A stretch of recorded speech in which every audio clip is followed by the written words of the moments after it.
1862, a workshop in Indianapolis, Indiana. A middle-aged doctor stood before a strange contraption. It looked like 6 rifle barrels arranged in a circle around a central shaft. Behind the barrels was a hopper filled with ammunition. A hand crank protruded from the side. The doctor's name was Richard Jordan Gatling, and he was about to demonstrate something the world had never seen. He turned the crank, the barrels began to rotate, and the gun began to fire, not one shot. Not a volley, but a continuous stream of bullets. Faster than any human could pull a trigger, faster than any rifle squad could fire, a mechanical hurricane of lead that could cut down an entire company of soldiers in seconds. 200 rounds per minute, later models would fire over 1,000. The witnesses stood in stunned silence. They had just seen the future of warfare. Dr. Gatling smiled. He had invented a weapon that could end the Civil War. A weapon that would make Union victory inevitable. A weapon that would save countless lives by making war so terrible that men would refuse to fight. There was just one problem. The United States Army did not want it. For 3 years, Dr. Gatling tried to sell his invention to the Army. For 3 years, he was rejected, ignored, and suspected of being a Confederate sympathizer. His weapon sat unused while hundreds of thousands of men died in battles that his gun could have ended in minutes. This is the story of the Gatling gun, the secret weapon that could have changed the Civil War. The weapon the Union Army refused to use. Welcome, friends. We have talked before about weapons that changed the Civil War. The Spencer repeating rifle, the rifled musket, the naval ironclads, but today we are going to talk about a weapon that should have changed the war, but did not. The Gatling gun was the first practical machine gun. It was reliable, devastating, and available. Dr. Richard Gatling offered it to the Union Army in 1862, right when the war was at its bloodiest, and the Army said no. Why? The reasons are complicated: bureaucracy, suspicion, conservative thinking, the same forces that resisted the Spencer rifle, but the consequences were staggering. Battles that could have been won quickly dragged on for days, casualties that could have been prevented mounted into the tens of thousands. By the time the Army finally adopted the Gatling gun, the war was over. Today we are going to tell the story of this remarkable weapon and the man who invented it. A story of innovation rejected, of opportunity lost, of how sometimes the greatest obstacle to progress is not the enemy but your own side. If you love these stories of Civil War innovation and the stubborn resistance to change, I hope you will subscribe to our channel. We are building a community here to keep these memories alive. Now, let us go back to the beginning. To a doctor who wanted to save lives by making it easier to take them. Background: Richard Jordan Gatling was born in 1818 in Hertford County, North Carolina. He grew up on a plantation. His father was an inventor who designed agricultural equipment.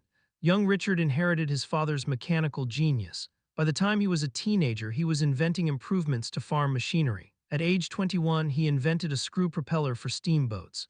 At 26, he patented a rice planting machine, but farming equipment did not make much money. So Gatling moved north to Ohio and then to Indiana. He worked as a school teacher. He studied medicine and became a doctor, though he never really practiced. What Gatling loved was inventing. He patented a steam plow, a hemp-breaking machine, a marine steam ram. He was always tinkering, always improving, always looking for the next innovation. Then came the Civil War. In 1861, Gatling was in Indianapolis. He saw trainloads of wounded soldiers arriving from the battlefields. He saw men dying from disease in overcrowded hospitals. He saw the terrible cost of war. And being an inventor, he started thinking about how to reduce that cost. His idea was counterintuitive. He would invent a weapon so powerful, so devastating, that it would make large armies unnecessary. If one gun could do the work of 100 men, you would need fewer soldiers. Fewer soldiers meant fewer casualties, fewer men dying of disease in camps. He would save lives by making killing more efficient. It was the logic that would drive weapons development for the next 150 years. Make war so terrible that men will refuse to fight it. Of course, it never works that way. More efficient killing just means more people die faster. But in 1861, Gatling believed his invention would be humanitarian. He set to work designing the first practical machine gun. The invention. Gatling was not the first person to think of a rapid-fire gun. There had been attempts for centuries: the organ gun with multiple barrels, the volley gun that fired many bullets at once. But these designs had fatal flaws. They overheated, they jammed, they were too heavy to move, they were more dangerous to the operators than to the enemy. Gatling's genius was solving these problems with elegant engineering. His design used 6 to 10 rifle barrels arranged in a circle around a central shaft. The barrels rotated when you turned a hand crank. As each barrel came to the top of the rotation, it fired. Then it rotated down to eject the spent cartridge, load a fresh one, and rotate back up to fire again. This solved the overheating problem. Each barrel only fired once per rotation, then had time to cool while the other barrels fired. You could fire continuously without the barrels getting too hot. The ammunition fed from a hopper on top. Gravity pulled the cartridges down. A mechanical feed system loaded them into the barrels. No human had to load each round, just keep cranking and the gun kept firing. Early models used paper cartridges like the ones used in rifles, but Gatling quickly switched to metallic cartridges which were more reliable and weatherproof. The gun was mounted on a wheeled carriage like an artillery piece.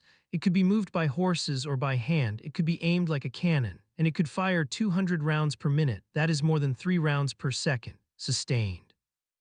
As long as you had ammunition and someone to turn the crank. Imagine being a Confederate soldier attacking a Union position. You see what looks like a small artillery piece. You expect a single cannon shot maybe every 30 seconds. Instead, you are hit by a continuous stream of bullets, men falling all around you, the sound like continuous thunder, no pause, no break, just death raining down until your entire company is destroyed. That was the Gatling gun. The demonstration and the rejection. By the spring of 1862, Gatling had a working prototype. He invited military officers and government officials to Indianapolis to see a demonstration. The demonstration was spectacular. The gun fired flawlessly. It chewed through ammunition at an astonishing rate. Witnesses were impressed, even awed, but the Union Army did not buy it. Why not? There were several reasons. First, the Ordnance Department, led by Chief of Ordnance James Ripley, was deeply conservative. We have talked about Ripley before in our episode about the Spencer rifle. He did not like new weapons. He did not want to retool factories. He did not want to manage new supply chains. The Gatling gun used metallic cartridges. The Army was already committed to paper cartridges for standard rifles and muskets. Adopting the Gatling gun would mean producing millions of metallic cartridges. That was expensive and logistically complicated. Second, the gun was mechanically complex. Army officers worried it would break down in field conditions. Would the feed mechanism jam? Would the barrels wear out? Could soldiers maintain it without trained mechanics? Third, there was the question of tactics. How would you use this weapon? It was too heavy to be carried by infantry. It needed a crew to operate. Was it artillery? Was it infantry support? Nobody quite knew where it fit in the Army's organization. But there was a fourth reason, a darker reason. Richard Jordan Gatling was from North Carolina. He had grown up on a plantation. His family had owned slaves, and although Gatling had moved north and supported the Union, some people suspected his loyalties. There were whispers. Maybe he was a Confederate agent. Maybe this gun was designed to malfunction in battle. Maybe he wanted the Union to waste money on a weapon that would not work. These suspicions were unfounded. Gatling was genuinely loyal to the Union. But in the paranoid atmosphere of 1862, suspicion was enough. The Army rejected the Gatling gun. Dr. Gatling did not give up. He could not. He had invested his own money in developing the gun. He had a factory producing them. He needed the Army to buy them. He wrote letters to the Ordnance Department. He offered to demonstrate the gun again. He made improvements to the design. He switched to more reliable metallic cartridges. He reduced the weight. He improved the feed mechanism. In 1863, he demonstrated an improved model. Again, the observers were impressed. Again, the Army did not buy. Gatling tried a different approach. If the federal government would not buy the gun, maybe individual commanders would. He offered to sell Gatling guns directly to generals in the field. A few purchased them with their own funds or with money raised from their units. General Benjamin Butler bought 12 Gatling guns for his Army of the James. Admiral David Dixon Porter bought a few for his naval squadron, but these were exceptions. The vast majority of Union commanders either did not know about the Gatling gun or did not want to risk their careers on an unproven weapon. Meanwhile, the war ground on. 1863, 1864, battles like Gettysburg and the Wilderness and Cold Harbor, tens of thousands of casualties, and Dr. Gatling sat in Indianapolis watching the casualty lists, knowing that his gun could have saved lives, could have shortened the war, could have made a difference, but nobody would listen. The few who used it, although the Union Army did not officially adopt the Gatling gun during the war, a few units did use it in combat. General Benjamin Butler's troops used Gatling guns during the Siege of Petersburg in 1864 and 1865. They mounted them in fortifications and used them to suppress Confederate sharpshooters and to break up attacks. Confederate soldiers who faced the Gatling guns were terrified. They had never encountered anything like it. The continuous fire was psychologically devastating. Even if the gun was not particularly accurate, the sheer volume of fire made soldiers reluctant to attack positions defended by Gatling guns. Admiral Porter mounted Gatling guns on Union gunboats. They used them to suppress fire from Confederate shore batteries and to defend against boarding attempts. The Navy found the Gatling gun more useful than the Army did, perhaps because ships already had trained mechanics who could maintain complex machinery. But these were isolated cases. The Gatling gun was never used in a major battle in a decisive way. It was never deployed in large numbers. It never had the chance to prove what it could really do. And then the war ended. After the war, in April of 1865, Lee surrendered at Appomattox. The Civil War was over. The Union had won without the Gatling gun, but the story of the Gatling gun was just beginning. After the war, attitudes began to change. James Ripley retired from the Ordnance Department. New, younger officers took over. Officers who had seen the changing nature of warfare. Officers who understood that the old ways were obsolete. In 1866, the United States Army officially adopted the Gatling gun. Too late for the Civil War, but just in time for the Indian Wars, the Spanish-American War, and dozens of smaller conflicts. The Gatling gun proved its worth. In the Indian Wars of the 1870s, Gatling guns were used in battles against Native American warriors. At the Battle of the Little Bighorn, Custer famously left his Gatling guns behind because he thought they would slow him down. That decision may have cost him his life. In 1898, during the Spanish-American War, Gatling guns were used at the Battle of San Juan Hill. Teddy Roosevelt's Rough Riders advanced behind a barrage of Gatling gun fire that suppressed Spanish positions. The Gatling gun was used by armies around the world. Russia bought them. Britain bought them and used them throughout the British Empire. Japan bought them. Even the Confederacy, before it collapsed, tried to purchase or copy Gatling guns. By the 1880s, the Gatling gun had been improved to fire over 1,000 rounds per minute. By the 1890s, electric motors replaced hand cranks, making the gun even more devastating. But the Gatling gun was already being made obsolete by the next generation of weapons. Fully automatic machine guns that used recoil or gas pressure to cycle without needing a hand crank. The Maxim gun, the Browning, the weapons that would dominate the battlefields of World War I. Still, the Gatling gun had proven the concept. Rapid fire was the future. Dr. Gatling had been right all along. The man behind the gun, who was Richard Jordan Gatling, was he a humanitarian who wanted to save lives, or was he an arms dealer who wanted to profit from war? The answer is probably both. Gatling genuinely believed his invention would reduce casualties. He said so in letters and interviews throughout his life. He argued that making war more efficient would make it less frequent, that if battles could be won quickly with fewer soldiers, nations would go to war less often. This is the logic of deterrence. Make weapons so terrible that no one dares to use them. It is the same logic that would later be applied to nuclear weapons. And like nuclear weapons, it does not really work. More efficient killing just means more people die. Wars do not become less frequent, they just become more deadly. But Gatling was also a businessman. He made money from his invention. He sold Gatling guns to anyone who would buy them. Union, Confederacy, foreign governments. He was not particular about his customers.